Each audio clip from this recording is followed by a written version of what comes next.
तो हम लोग क्या पढ़ रहे थे, 4 तक आपको बता दिए थे क्या पढ़ाएंगे, उसके बाद 3 पढ़ाए थे कि 4 पढ़ाए थे आपको हम?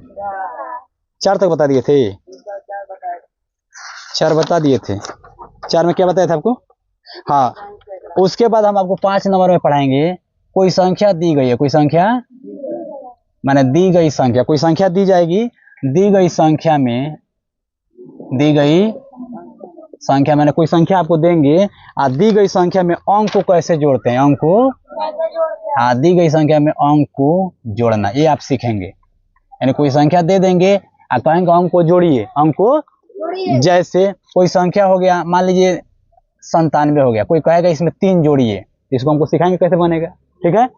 फिर उसके बाद आपको हम पढ़ाएंगे, उसके बाद आपको हम पढ़ाएंगे 2 अंकों वाली संख्याओं का योग, 2 अंकों वाली, 2 अंकों वाली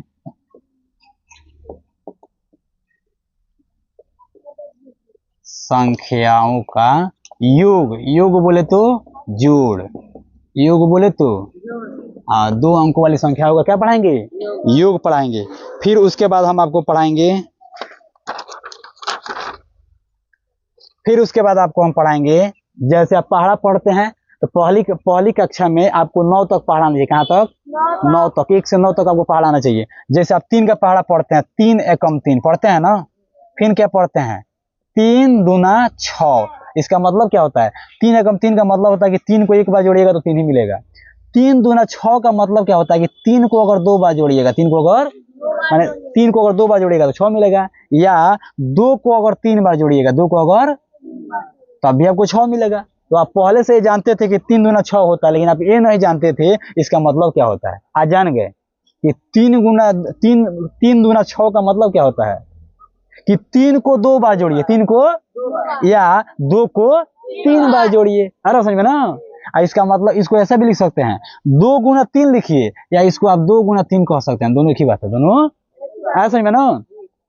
तो 3 गुना 2 का मतलब क्या होता है, अगर 3 को लिखना होगा तो कितना बार लिखेंगे, 2 बार, अगर 2 को लिखना होगा तो 3 बार। देखिए यहाँ पे वही लिखा है, ऐसा समझ में। इसको पढ़ेंगे कि पहाड़ा का निर्माण कैसे होता है। जैसे कोई कहेगा 4 का पहाड़ा का निर्माण कीजिए, तो 3 का पहाड़ा का निर्माण कैसे हो रहा है, 3 को जोड़ोगे, देखिए 1 3 जोड़ेंगे तो 3 एकम 3 हो जाएगा, 2 3 जोड़ेंगे तो 3 दूना 6 हो जाएगा, और 3 3 जोड़ेंगे तब 9 हो जाएगा। तो देखिए, तो 3 गुना 3 का मतलब क्या होता है, 3 को 3 बार जोड़िए, तो इस 3 को जोड़ेंगे तो 3 बार, इस 3 को जोड़ेंगे तो 3 ही बार, तो दोनों तो एक ही बात हो गया। फिर 3 गुना 4 यानी कितना हो जाएगा, 12, इसका मतलब क्या हुआ, 3 को 4 बार जोड़िए, 3 को कितना बार जोड़िए, या 4 को कितना बार जोड़िए, 4 को कितना बार जोड़िए, दोनों तो एक ही बात है।